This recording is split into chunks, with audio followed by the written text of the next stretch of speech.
Donald Trump just gave even more ammunition to anybody who has ever called him a wannabe dictator. He posted this morning, quote, "Now, with the death of Iran, the greatest enemy America has is the radical left, highly incompetent Democrat Party," end quote. Now, just imagine if he had called Democrats a basket of deplorables. And of course, even more important than what he tweets is what he has actually done to inflict his authoritarian impulses on this country, from sicking masked armed agents on American cities, racially profiling and deporting American citizens, weaponizing government to reward his friends and punish his perceived enemies. The list goes on and on and on. These are exactly the kinds of actions that many Americans will be protesting next weekend during the next No King's Day protests.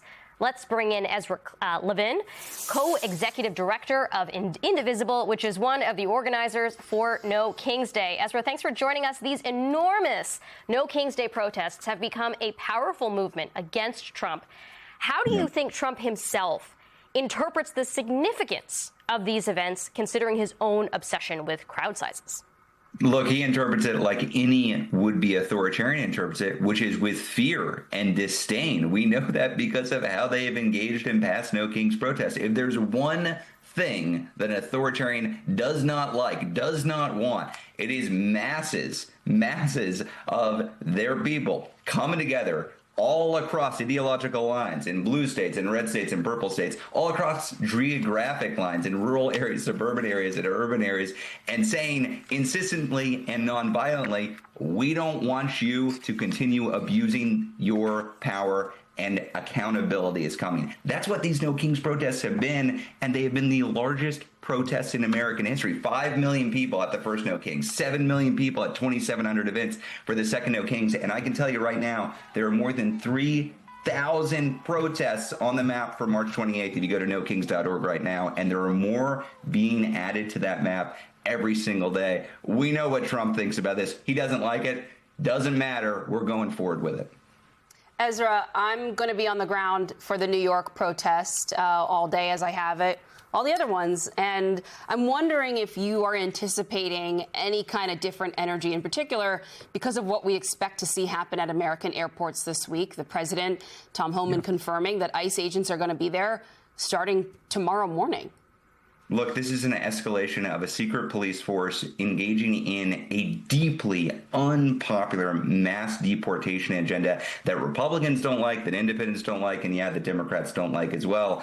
I see two main driving forces behind the No Kings 3 day right now. One is this secret police force, and the other is the illegal and unconstitutional war that Trump has launched. This is alienating members of his own base. I do think this is really important to understand. This isn't a Democratic Party protest. This isn't a progressive protest. This isn't people who voted for Kamala Harris protest. There are going to be Republicans out there. There are going to be people who voted for Trump because they wanted lower prices for their bread or their eggs, and he promised no wars, but are mad now because he's betrayed them. That's good. They are welcome. We don't all have to agree on what the ideal policy agenda ought to be in 2029 to be able to say with one clear, loud voice, we don't do kings in this country. So we welcome all types out there. I think there are going to be a lot more coming out in response to these latest attacks on our Constitution. What do you think when you talk to demonstrators, Ezra, is the animating force behind this? I mean, you're saying it's no kings, but I'm wondering if there is an overarching principle that motivates people, gets people out in some categories more so than others. Is it, as you say, with the No Kings Day implicit, a threat to democracy? Is it the rollback of civil rights? Is it the inflation? Is it the wars? What is it that you think animates people more so in some areas than others?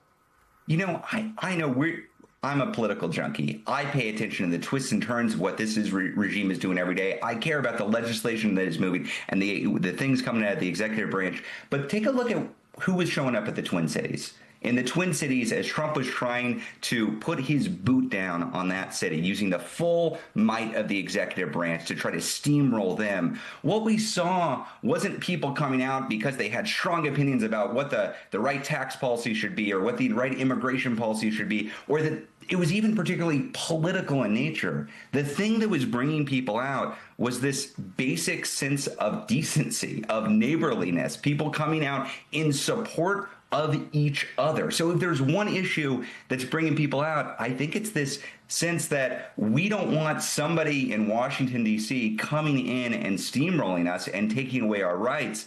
And as we see that happening more and more around the country, not just the Twin Cities, not just Chicago, not just L.A., but now in airports all over the country, we're seeing a lot of people say, look, I might not agree with everything all members of the coalition want to do in the future, but I'm going to show up because it's important. Yeah, I have to say, at every single one so far, I have met people who have consistently said to me before we start the conversation, you know, I've never done something like this before. I am not somebody who shows up to a protest. And I expect I'll meet even more of those folks this coming Saturday. Ezra, great to have you. Thank you.